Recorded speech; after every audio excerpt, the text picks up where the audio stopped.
Tehran जल रहा है, ईरान सुलग रहा है और खामनेई युग के खिलाफ सड़कों पर गुस्सा उफान पर है। पिछले 2 हफ्तों से ईरान की आवाम सड़कों पर है। नारे हैं, तानाशाही खत्म करो, खामनेई सत्ता छोड़ो। ये सिर्फ प्रदर्शन नहीं, ये एक सिस्टम को उखाड़ फेंकने की कोशिश है और इस पूरी आग को दूर बैठकर अमेरिकी राष्ट्रपति डोनाल्ड ट्रंप बारीकी से मॉनिटर कर रहे हैं ताकि खामनेई को सत्ता से हटाया जा सके। अमेरिकी राष्ट्रपति ट्रंप की धमकी के बाद ईरान की सड़कों पर शायद आज खामनेई के विरोधियों पर गोली नहीं चली हो, लेकिन खामनेई और ईरान की सरकार ने अमेरिकी राष्ट्रपति ट्रंप को ललकार दिया है। खामनेई की धमकी को ट्रंप बिल्कुल भी हल्के में नहीं ले रहे हैं। शायद यही वजह है कि अमेरिका ने सबसे विध्वंसक जंगी बेड़ा USS Abraham Lincoln middle east की ओर बढ़ चुका है। ये कोई आम एयरक्राफ्ट कैरियर नहीं, ये चलता फिरता युद्ध है जो अपने आप में fighter jet, missile destroyer, nuclear submarine और हजारों सैनिक लेकर चलता है।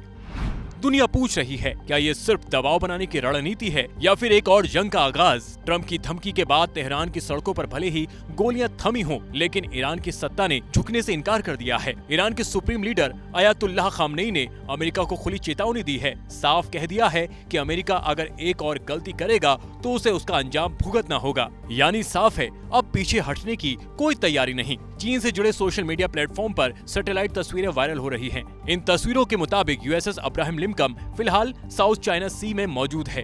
माइंड गेम दोनों तरफ से चल रहा है। अमेरिका दबाव बना रहा है, ईरान ललकार रहा है। Between war and diplomacy is a better way.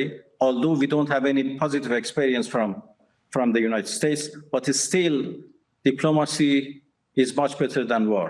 Iran ने बड़ा आरोप लगाया है कि प्रदर्शनकारियों की हत्या में इजराइल की खुफिया एजेंसियों की भूमिका है। मतलब साफ है, ये सिर्फ आंतरिक विद्रोह नहीं, ये जियोपॉलिटिक्स का युद्ध है।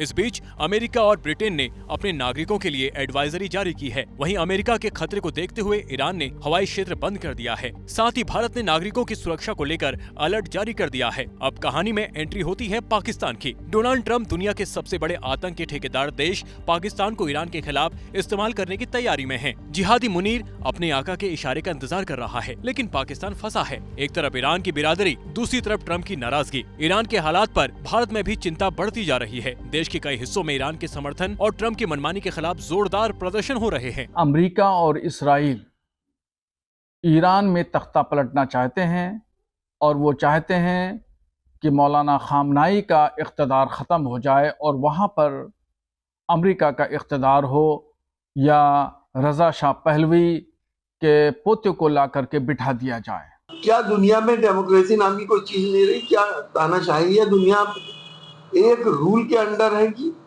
वो US का रूल है और ट्रम्प का रूल है। अपने हिसाब से हम ना कोई कारोबार कर सकते, ना किसी से हम समझौते कर सकते, ना किसी से ताल्लुकात रख सकते। दुनिया खामोश क्यों है? तेहरान में कोहराम कब और कैसे थमेगा, इसका जवाब फिलहाल किसी के पास नहीं। बस इतना तय है, अगर चिंगारी भड़की तो ये आग सिर्फ ईरान तक सीमित नहीं रहेगी, बल्कि इसका खामियाजा दुनिया को भुगतना पड़ सकता है।